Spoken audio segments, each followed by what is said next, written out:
नाज़रीन आदाब, इस्तकबाल है आपका हमारी इस खास पेशकश में जिसका नाम है अपना मुल्क अपना आइन, और मैं हूं आपका मेज़बान मोहम्मद नौमान। नाज़रीन, आज की इस खास पेशकश में हम बात करेंगे उस कानून की जिसका सीधा ताल्लुक़ आपकी और हमारी जेब से है, हमारी कमाई से है, और वो है इनकम टैक्स। जी हाँ, आज हम बात करेंगे इनकम टैक्स और लीगल राइट्स की। इस मौजू पर बात करने के लिए हमारे साथ आज स्टूडियो में मौजूद हैं दो ख़ास मेहमान। हमारे साथ हैं मारूफ वकील रोहित वट साहब, और हमारे दूसरे ख़ास मेहमान हैं FCA जनाब प्रदीप कुमार वर्मा जी। आप दोनों का आज की इस पेशकश में बहुत बहुत इस्तकबाल है। Thank you. प्रोग्राम के आगाज़ में मैं पहला सवाल रोहित वट जी आपसे पूछना चाहूँगा कि जब हम बात करते हैं इनकम टैक्स की, तो ये आखिर क्या होती है इनकम, क्या है टैक्स और क्यों दिया जाता है? बिल्कुल सर, देखिए सर, इनकम को हम कहते हैं, जैसे आपने बताया, कमाई, आमदनी। इनकम वह होती है जो एक व्यक्ति अपने गुजर बसर के लिए मेहनत करके कमाता है, उसको हम इनकम कहते हैं। अब हर व्यक्ति ये सोचता है कि मैंने जो चीज़ कमाई है उसका मैं टैक्स क्यों दूं। गवर्नमेंट किसी भी व्यक्ति की आमदनी पे टैक्स लगाती है, उसे कहते हैं इनकम टैक्स। तो जिस तरह एक व्यक्ति अपनी इनकम, अपनी कमाई करता है अपना खर्चा चलाने के लिए, उसी तरीके से गवर्नमेंट उस पर टैक्स लेवी करती है, गवर्नमेंट सरकार को चलाने के लिए। जो ये टैक्स आता है इनकम पर, जैसे किसी व्यक्ति की इनकम है, वो किस सोर्स से हो सकती है? सैलरी से हो सकती है, उसकी रेंटल इनकम हो सकती है, किसी भी सोर्स से उसकी इनकम आई है। तो गवर्नमेंट ने टैक्स स्लैब फिक्स किया हुआ है कि अगर आपकी इतनी इनकम है तो आप एग्जेम्प्टेड रहेंगे, आपको टैक्स देने की ज़रूरत नहीं है। लेकिन अगर आपकी सालाना इनकम 2.5 लाख से ऊपर होती है तो आपको उसमें कुछ टैक्स गवर्नमेंट को देना पड़ेगा। अब इनकम टैक्स की ज़रूरत क्या पड़ती है? भारत में 135 करोड़ पॉपुलेशन है, और जहां तक हमने देखा है पिछले साल तक सिर्फ 1.5 करोड़ लोगों ने इनकम टैक्स भरा था, जो एक बहुत ही कम रेशो होती है। तो आप ये देखिए, और जबकि जो इनकम टैक्स होता है वो सबसे बड़ा अहम भूमिका निभाता है गवर्नमेंट के पास टैक्स या फंड इकट्ठा करने के लिए। इनकम टैक्स से गवर्नमेंट आपको इंफ्रास्ट्रक्चर प्रोवाइड करती है, उसी इनकम टैक्स से गवर्नमेंट जो सरकारी कर्मचारी हैं उनकी तनख्वाह देती है, आपको अच्छे से अच्छा इंफ्रास्ट्रक्चर देती है, आपको सड़कें देती है, गाड़ियां देती है। जबकि जो इनकम टैक्स पेई होते हैं उनको आपको गवर्नमेंट क्या कहते हैं, उसे हर तरह से उसकी सहूलत देने की कोशिश करती है, सिक्योरिटी तो देनी है, बिल्कुल तमाम, ताकि जितने भी डिफेंस से रिलेटेड, तो गवर्नमेंट आपको यह चीज दे रही है कि आपको एक सिक्योरिटी मिल रही है, एक सोशल सिक्योरिटी मिल रही है, और एक आपको डेवलप्ड नेशन में रहने का मौका मिल रहा है। यानी देश की तरक्की के लिए और देश को आगे ले जाने के लिए, और ना सिर्फ देश को आगे ले जाने के लिए, इंसान की खुद की भी सेफ्टी और सिक्योरिटी के लिए और तरक्की के लिए उसको टैक्स देना जो है वो काफ़ी ज़रूरी होता है। अब यहाँ एक सवाल ये भी आता है कि किस तरह की कमाई पर टैक्स। इसके लिए मैं FCA हमारे साथ मौजूद हैं। जब हम बात करते हैं इनकम की और टैक्स की, तो सबसे पहला जो नाम आता है वो CA का आता है, और हमारे साथ आज FCA मौजूद हैं प्रदीप कुमार वर्मा जी। किस तरह की जो कमाई होती है उस पर टैक्स होता है? देखिए, 4 तरह की कमाई होता है जिस पे टैक्स लगती है, सरकार उस पे टैक्स लेती है। कैटेगरी बांटा हुआ है। पहली कैटेगरी है salary, income from salary. Income from salary के मतलब जो भी आदमी जॉब करते हैं, चाहे वो गवर्नमेंट में हो चाहे प्राइवेट में हो, तो उनको जो सैलरी मिलता है उस पर एक खास लिमिट के बाद टैक्स देना पड़ता है। ये सैलरी इनकम को टैक्स, सैलरी जब टैक्सेबल होती है तो टैक्स लगता है उस पर। दूसरा कैटेगरी है इनकम फ्रॉम बिजनेस और प्रोफेशन। ये बिजनेस और प्रोफेशन दोनों को एक ही कैटेगरी में टैक्स लगती है, उसका नाम है income from business and profession. यानी जो आदमी कारोबार कर रहा है, जो आदमी कारोबार कर रहा है या जो प्रोफेशन कर रहा है, लाइक डॉक्टर, CA, वकील, एडवोकेट, आर्किटेक्चर, जो भी लोग प्रोफेशन में है। प्रोफेशन माने प्रोफेशनली क्वालिफाइड जो हैं, और वो जो अपना प्रोफेशन कर रहे हैं, तो उसमें जो कमाई होती है वो टैक्सेबल होता है income from business and profession में। ठीक है। तीसरी कैटेगरी है income from house property. House property में 2 तरह से इनकम होता है। एक तो कि कोई रेंटल इनकम आ रही है, आपको मकान स्पेयर है, उसमें आप नहीं रहते हैं, उसको आपने लेट आउट किया हुआ है, किराया लगाया हुआ है, तो उससे जो कमाई होती है उस पर आपको टैक्स लगता है। एक खास छूट दिया हुआ है 30% का फ्लैट छूट मेंटेनेंस के लिए, उसके ऊपर जो मिलती है रेंट, उस पर टैक्स लगता है। यानी जो इंसान कोई किराया ले रहा है अपने मकान का या दुकान का जी, उसके अंदर वो 30% छोड़ने के बाद जो 70% उसके पास है उस पर टैक्स लगेगा, उस पर टैक्स लगेगा। बिल्कुल। दूसरी कैटेगरी है, चौथी कैटेगरी है capital gain, income from capital gain. Capital gain ये होता है कि जब हम मकान बेचते हैं या कोई भी इमूवेबल प्रॉपर्टी बेचते हैं, या ज्वेलरी बेच दी, या शेयर बेच दिया, तो कैपिटल गेन में दो तरह के कैपिटल गेन होते हैं, लॉन्ग टर्म और शॉर्ट टर्म। तो वो कैटेगरी में जो टैक्स लगता है वो tax under head capital gain लगता है। इमूवेबल प्रॉपर्टी हो या मूवेबल हो या कोई भी कैटेगरी, सरकार ने कैपिटल एसेट्स की डिफिनेशन दी हुई है कि ये चीज़ आप बेचेंगे तो वो कैपिटल एसेट्स के अंडर आएगा, और कैपिटल एसेट्स को जब सेल करेंगे तो कैपिटल गेन टैक्स लगेगा। पांचवी जो कैटेगरी है वो है इनकम फ्रॉम अदर सोर्सेज। जी, इनकम फ्रॉम अदर सोर्सेज में जो जैसे इंटरेस्ट इनकम है, डिविडेंड इनकम है, आप जो भी इन्वेस्टमेंट करते हैं उसकी जो इनकम है, इनकम फ्रॉम म्यूचुअल फंड है, वो इनकम जो पैसिव इनकम जिसको कहते हैं, जो कि आपने एक बार इन्वेस्टमेंट कर दी, आपको रेगुलर इनकम आ रहा है, वो सारा इनकम फ्रॉम अदर सोर्स में टैक्सेबल होता है। ये हेड है जिसमें कि इनकम टैक्स लगता है अलग अलग कैटेगरी के हिसाब। एग्जाम्पशन वो हमारे देश में किसके लिए, कौन टैक्स नहीं देगा? एग्जाम्पशन उनके लिए है जैसे किसानों को इनकम फ्रॉम एग्रीकल्चरल इनकम पे टैक्स नहीं लगता है। एग्रीकल्चरल इनकम पे टैक्स नहीं लगता है, वो छूट है, संविधानिक अधिकार है हमारा कि एग्रीकल्चर पे टैक्स नहीं लगेगा, क्योंकि उनको इंडस्ट्री का दर्जा प्राप्त नहीं है एग्रीकल्चर को, अभी तक जो कानून है उसके हिसाब से। तो इसी तरह से इनकम फ्रॉम एग्रीकल्चरल जो भी आप लेते हैं उस पर आपको छूट मिलती है। आप बिजनेस करते हैं और एग्रीकल्चर करते हैं, दोनों करते हैं, तो भी आपको एग्रीकल्चर पर टैक्स नहीं लगेगा, आपको इनकम में जोड़ा जाएगा, लेकिन जितना इनकम आपने एग्रीकल्चर से अर्न किया है उसकी आपको छूट दे दी जाएगी। स्लैब रेट के लिए एडिशन होता है, यानी उसको एग्रीकल्चर में किसान को भरपूर फायदा आज भी है, भरपूर फायदा। अगर आपको एग्रीकल्चर के अलावा और कोई इनकम नहीं है जी, तो आपको कोई टैक्स देने की जरूरत नहीं है। और ये एक गवर्नमेंट का देखा जाए तो बहुत बड़ा स्टेप्स है, ताकि देश में, क्योंकि हमारा कृषि प्रधान देश है, जी कृषि प्रधान देश है, और सरकार की तरफ से बहुत सहूलियत है कि किसानों को ये छूट दी गई है, और किसान इसके लिए काफ़ी रिसोर्सेज इकट्ठा करते हैं, उनका दायरा जो है काफ़ी अच्छा बढ़ता है, इससे अगर उनकी ग्रोथ होती है और उन पे टैक्स नहीं लगता है। लेकिन वही जो बिजनेस में आते हैं तो उनको बिजनेस की इनकम पे जब कैटेगरी अलग हो जाएगी तो फिर उनको देना पड़ेगा। दूसरी छूट एक्सपोर्ट इनकम के लिए भी छूट है हमारे देश में। अगर कोई आप एक्सपोर्ट करते हैं, एक्सपोर्ट से जो फायदा होता है, अब तो उस पर थोड़ी टैक्स लग गई है, पहले बहुत दिनों तक एक्सपोर्ट पे कोई टैक्स नहीं लगता था, क्योंकि सरकार को फॉरेन करेंसी चाहिए। फॉरेन करेंसी जो दिलवाता है उसको सरकार छूट देती है कि हमारे देश में फॉरेन करेंसी एक्सपोर्टर इकट्ठा करते हैं, तो वो उनको छूट मिलती है एक्सपोर्ट इनकम के लिए। बाकी और भी थोड़े बहुत से इनकम है जिस पे एग्जाम्पशन मिलती है, जैसे आप कुछ डिपॉजिट है, पीपीएफ है, जैसे पब्लिक प्रोविडेंट फंड है जी, उस पे जो आपको इंटरेस्ट मिलती है that is exempt from income tax, उस पे आपको कोई टैक्स नहीं लगेगा। तो ये मुख्य रूप से हैं जिस पे एग्जम्प्टेड है टैक्स से। बाकी सारी जो कैटेगरी हमने आपको ऊपर बताई उसमें जो भी फॉल करेगा जिस कैटेगरी में, उस कैटेगरी में टैक्स उसमें उसको जो भी इस कैटेगरी में आएगा जो आपने बताएंगे उसको टैक्स देना होगा। अब जब टैक्स देना होगा तो कितनी कमाई पर टैक्स देना होगा? जैसे रोहित जी ने प्रोग्राम की शुरुआत में एक बात कही थी कि 2.5 लाख, तो वो स्लैब भी मैं जानना चाहूंगा कि आप बताएं कि वो किस तरह के स्लैब्स हैं और उसमें क्या कैटेगरी है, कितने % उनको देना होगा? हाँ जी सर, इसमें एक्चुअली अभी 2 स्लैब चल रहे हैं, जिसमें एक तो अभी स्लैब जो नया स्लैब रिजीम निकाला है टैक्स रिजीम में, हमारे फाइनेंस मिनिस्टर निर्मला सीतारमन जी ने इसी यूनियन बजट में पेश किया था। तो आप ऑप्ट कर सकते हैं कि आप ओल्ड स्लैब के साथ जाना चाहते हैं या आप न्यू स्लैब के साथ। तो एक तो ट्रेडिशनल जो हमारा तरीका था, निजाम था, वो है, और एक नई पॉलिसी जो आई है, तो आपके पास एक ऑप्शन है कि अगर आप इसमें जाना चाहते हैं, आपकी टैक्स सेविंग इसमें ज़्यादा है, तो आप इसमें भी जा सकते हैं।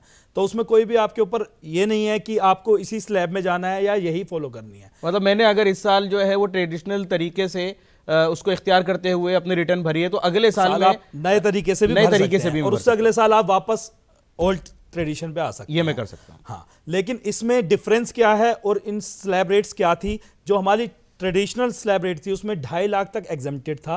2.5 लाख से 5 लाख तक की जो हमारी इनकम होती थी उसमें 5% का टैक्स था। फिर उसके बाद जो 5 लाख से 10 लाख की इनकम थी उस पर 20% का टैक्स था, और 10 लाख से ऊपर हमारी कोई भी इनकम होगी उस पर हमारा 30% का फ्लैट टैक्स लगता था। अब इसमें जो हमारे नई स्लैब आई है उसके अकॉर्डिंगली हमारे स्लैब्स छोटे कर दिए गए हैं। पहले हमारे सिर्फ 3 या 4 स्लैब्स थी, अब 7 स्लैब बना दिए गए हैं, जिसमें अगर आपकी स्लैब रेट है 2.5 लाख तक तो आपका एग्जेम्प्टेड रहेगा, 2.5 से 5 लाख पे आपका 5% टैक्स रहेगा, फिर 5 से 7.5 लाख तक पे आपका टैक्स हो जाएगा 10%, 7.5 से 10 पे आपका टैक्स हो जाएगा 15%, 10 से 12.5 पे आपका टैक्स होएगा 20% और 12.5 से 15 तक पे आपका 25% और 15 लाख से ऊपर आपका 30% हो जाएगा। तो इससे फायदा यह हुआ है कि जिस व्यक्ति की आय सालाना 15 लाख से कम है तो वह 10 से 15 टैक्स पे 27% तक का टैक्स देगा, लेकिन पुराने तरीके से अगर वह जाता तो 10 से ऊपर उसको 30% देना पड़ता था। तो यहाँ पे 3% तक की टैक्स की बचत हो जाती है। तो ये नया स्लैब रेट जब से लागू किया है उससे आपको देखने का मिलेगा, जैसे मैंने आपको पहले बताया था कि पिछले साल तक सिर्फ 1.5 करोड़ लोगों ने ITR फाइल की थी, लेकिन इस साल जो गवर्नमेंट का डाटा है कल शाम तक यहाँ पे 5 करोड़ तक लोगों ने ITR फाइल कर दी है, यानी एक बड़ी तादाद हाँ, ने बिल्कुल रिटर्न फाइल किए। इसमें और भी कई चेंजेस आए हैं जो यह है कि जैसे पुरानी स्लैब रेट में आपको डिडक्शंस मिलती थी, जैसे सर ने बताया था एग्जम्पशंस होती थी, आप LIC का प्रीमियम दे रहे हैं, आप अपना PPF अकाउंट कर रहे हैं, हेल्थ इंश्योरेंस ले रहे हैं, मेडिक्लेम है, वो आपका डिडक्ट हो जाता था, 1.5 लाख तक की आप सेविंग कर सकते थे। लेकिन जो नया टैक्स रेट है उसमें फ्लैट आपकी जो ग्रॉस इनकम है उस पर टैक्स होगा, उसमें कोई डिडक्शन नहीं होगी। तो अगर आप कोई सेविंग नहीं करते हैं, आपकी कोई सेविंग नहीं है, तो आप नया टैक्स रेट ऑप्ट कर सकते हैं, उससे आपका टैक्स कम बनेगा पुराने के मुताबिक। उसमें देखा जाए तो छोटी इनकम वालों के लिए बिल्कुल, फायदा है। बिल्कुल। प्रदीप 15 जी, लाख तक की मैं क्या आपके सभी लोग चूज कर सकते हैं कि आज या इस साल कोई ट्रेडिशनल जो तरीका है वो इख्तियार कर रहा है और अगले साल जो है वो नई पॉलिसी इख्तियार कर रहा है, या जो बिजनेसमैन हैं और दूसरे सैलरी क्लास हैं उनके लिए कुछ फ़र्क है? जी नहीं, सबके लिए ये छूट नहीं है। सैलरी एम्प्लॉय के लिए ये छूट है कि आप कितनी भी बार आप नए पुराने में आप चेंज कर सकते हैं, लेकिन ये छूट बिजनेस इनकम के लिए नहीं है। बिजनेस इनकम अगर आपका है तो आप एक बार नए स्लैब चूज कर ली तो एक बार ही एग्जिट कर सकते हैं, एक बार ही इंटर कर सकते हैं। आप एक बार बाहर हो गए अगर नए स्लैब से या पुराने स्लैब से, जिस भी आपने जिसको चूज किया, तो एक बार एग्जिट का मौका है। यानी एक बिजनेसमैन अगर एक बार चूज कर लेता है कोई सिस्टम तो उससे बस एक बार बाहर निकल सकता है, उसके बाद लाइफ टाइम उसको फॉलो करना, उसके बाद लाइफ टाइम जो उसने सिलेक्ट किया है वो फॉलो करना बिल्कुल पड़ेगा। बराबर।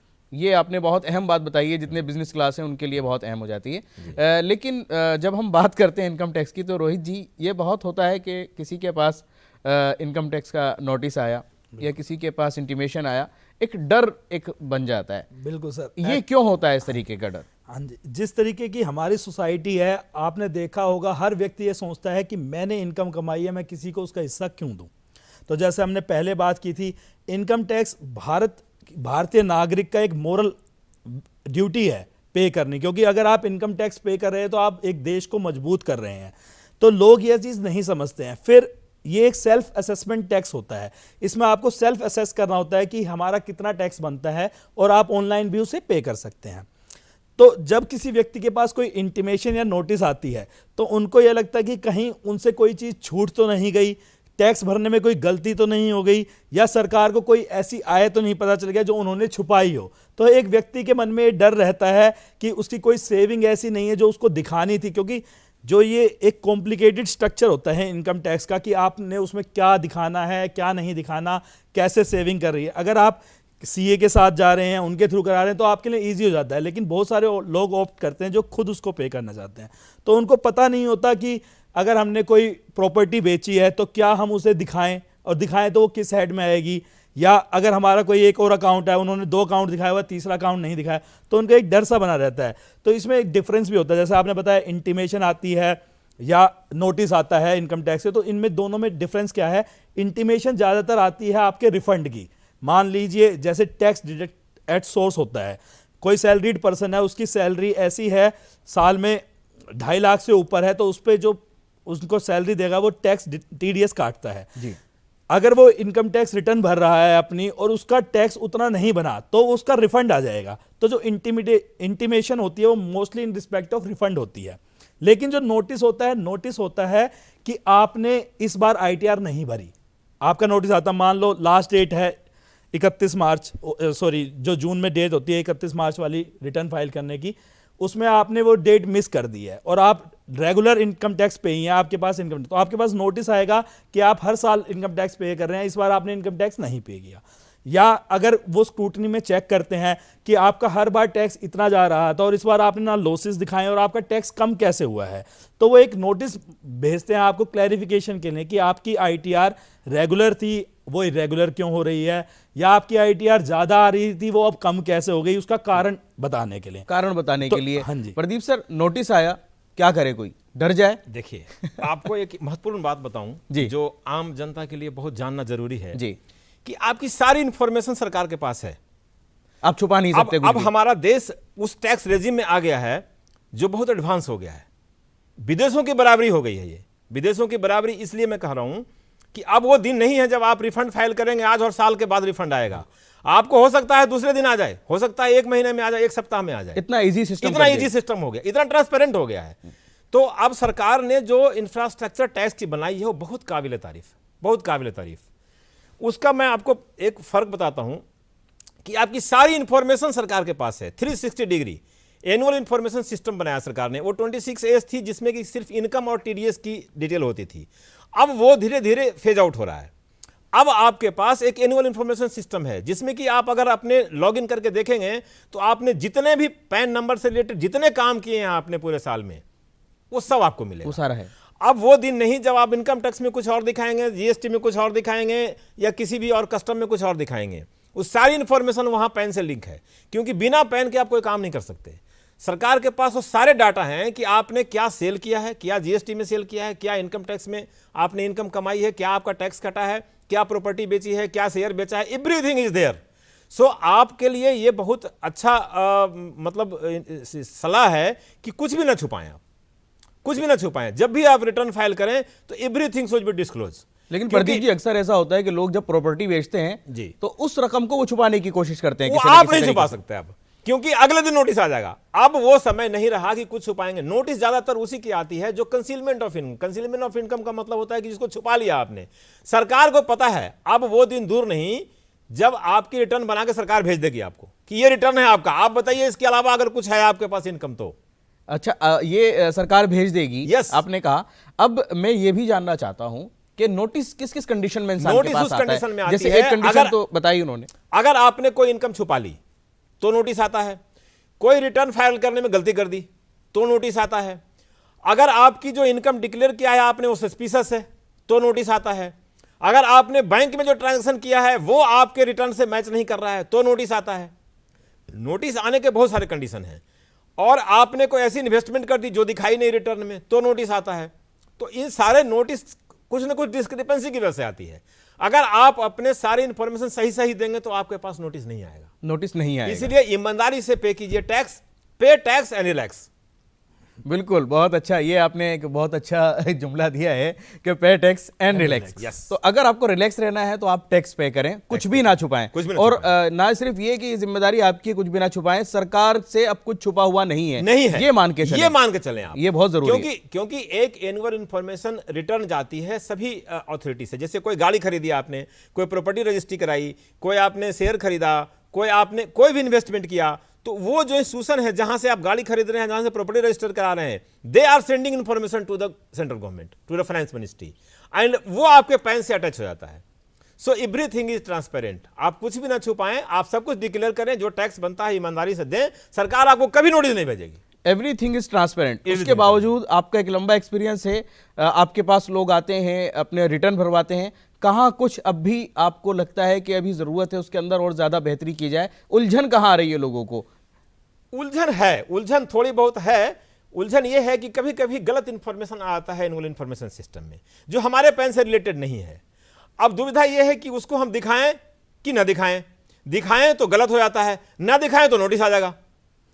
आप समझ रहे बात कि अगर हम ना दिखाएं तो इनकम टैक्स नोटिस भेज देगी। तो अभी सरकार ने इसके लिए सहूलियत दिया है। सहूलियत ये दिया है कि ये इंफॉर्मेशन जो मैं आपको एनुअल इंफॉर्मेशन सिस्टम दे रहा हूं इंफॉर्मेशन, इसमें आप चेक कर लीजिए, चेक करके हमें बता दीजिए क्या आपसे कोई अनरिलेटेड है तो हम उसको सुधार कर देंगे। सो इसके इंफॉर्मेशन के रिगार्डिंग अभी सरकार ने मैंडेटरी नहीं किया है कि इसके डिस्क्रिपेंसी वजह से नोटिस जाएगी, क्योंकि ऐसा देखा गया कि 26A में भी कई बार दूसरे के पैन का इंफॉर्मेशन आ गया, दूसरे ने इनकम करी थी वो इनकम हमारे में आ गया।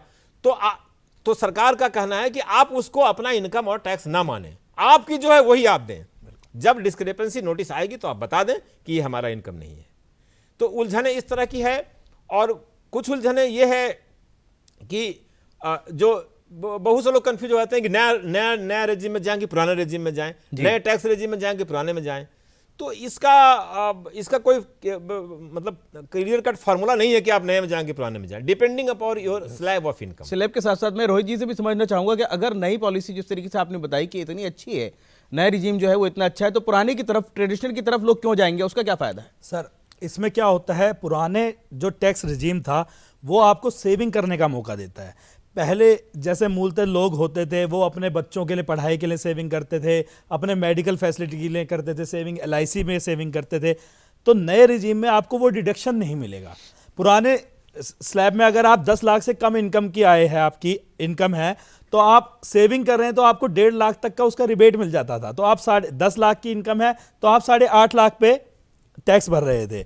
लेकिन नए रिजीम में क्या है, आपकी सेविंग रिड्यूस नहीं होएंगी। आप कोई भी सेविंग कर रहे हैं तो वो रिड्यूस नहीं होगी और सेविंग का ऑप्शन उसमें खत्म कर दिया। लेकिन उसमें क्या है, टैक्स स्लैब कम है। अगर आप 15 लाख तक की इनकम में जा रहे हैं तो आपको टैक्स सेविंग हो रही है, आपको 3% तक का टैक्स बच रहा है। इसमें आप 10 लाख से ऊपर जाते ही 30% के स्लैब में आ जाते थे। यानी सरकार ने दोनों तरफ बचत दी है। बिल्कुल, सरकार ने कहा है कि अगर आप सेविंग करना चाहते हो तो आप ओल्ड रिजीम के साथ जाओ, आपको सेविंग का भी बेनिफिट मिलेगा। आप LIC में जा रहे हैं, PPF में जा रहे हैं, आप कहीं PM केयर फंड में देते हैं, कहीं पे भी आप देते हैं, सुकन्या तो समृद्धि हाँ, योजना बिल्कुल लोग करते हैं। तो उसमें आपको रिबेट मिलेगा। लेकिन अगर आप पूरे साल कोई सेविंग करते ही नहीं है तो आप इतना भारी टैक्स क्यों दें? आप नए रिजीम में जाएं जिससे आपकी टैक्स सेविंग होगी, तो उधर वहां उसको फायदा मिल जाता है बिल्कुल करने वाले को। तो मुझे लगता है आज की इस खास पेशकश में एक मैं जरूर एक बात इंक्लूड करवाना चाहूंगा। प्रदीप जी आप कुछ कहना चाहते हैं, मैं बिल्कुल सुनना चाहूंगा। कहना ये चाह रहे थे कि आपने उलझन की बात पूछी जी, मैं उलझन बताता हूं आपको। हमारे सरकार ने ये सहूलियत दी है कि सिंप्लीफाइड करने की कोशिश की है रिटर्न को। उसके सेक्शन है 44AD और 44ADA। बिजनेसमैन के लिए 44AD है कि आप हमें 8%, अगर आपने कैश और चेक मिक्स ट्रांजेक्शन किया है तो 8% पे टैक्स दे दीजिए, 8% की इनकम पे हम आपसे कुछ नहीं पूछेंगे। और 44ADA में है कि प्रोफेशनल हैं अगर आप तो 50% के ऊपर प्रॉफिट के ऊपर टैक्स दे दीजिए, हम आपसे कुछ नहीं पूछेंगे। लेकिन उलझन वहां आती है जब वो रिटर्न फार्म हम भरने जाते हैं तो उसमें डिटेल मांगते हैं। वो कहते हैं कि तुम्हारा डेटर कितना है, क्रेडिटर कितना है, स्टॉक कितना है, ये बता दो। अब उलझन ये है कि अगर वो ये बताने लगेंगे तो उनको खाता बही मेंटेन करना पड़ेगा। अगर वो खाता बही मेंटेन करेंगे तो फिर वो सिंप्लीफाइड कैसे हुआ?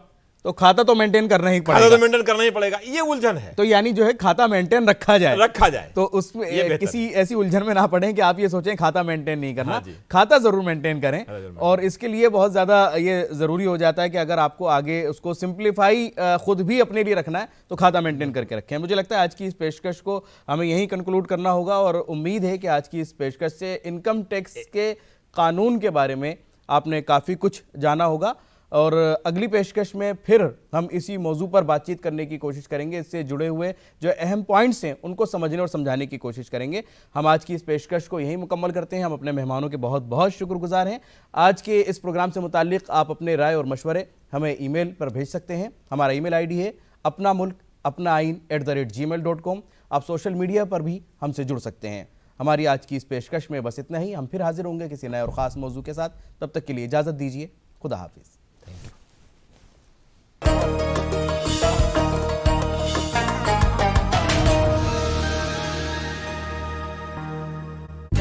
हमारा डेजर्ट आ गया पर हमारी चैंपियन नहीं आई अब तक। बिल भरने के पहले तो आएगी ना।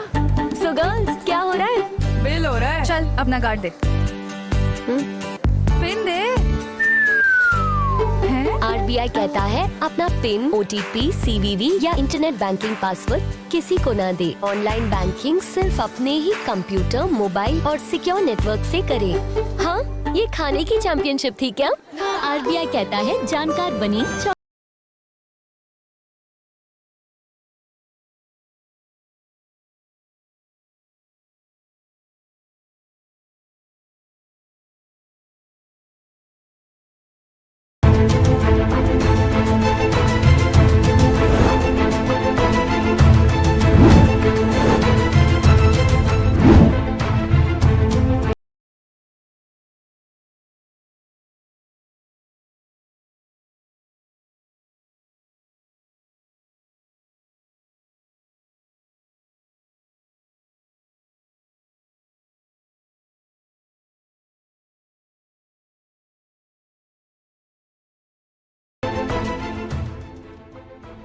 जानने के लिए देखिए हर शनिवार शाम 5:30 बजे सरकार आपके साथ, सिर्फ दूरदर्शन किसान पर।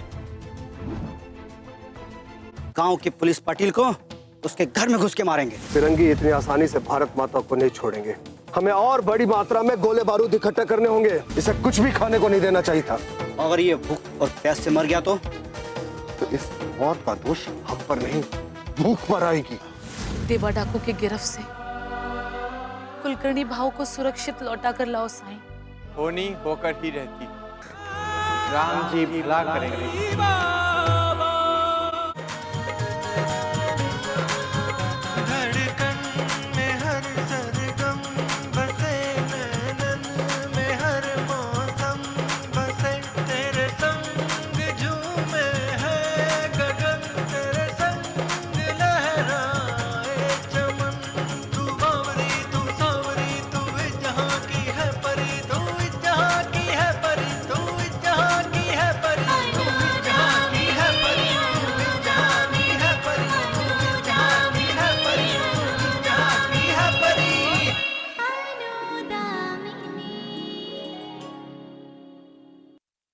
तशनगी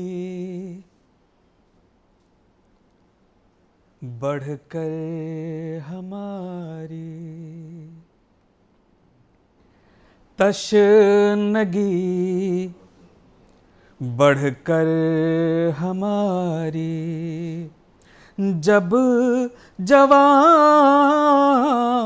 हो जाएगी। तशनगी बढ़कर हमारी, जब जवां हो जाएगी। खुद नदी इन रेगज़ारों, खुद नदी इन रेगज़ारों में रवां हो जाएगी। तशनगी बढ़कर हमारी, गुंग हो ही जाएंगी सबकी ज़बानें एक दिन, गुंग हो ही जाएंगी सबकी ज़बानें एक दिन। ये हमारी खामोशी, ये हमारी खामोशी, जिस दिन ज़बां हो जाएगी। ये हमारी खामोशी,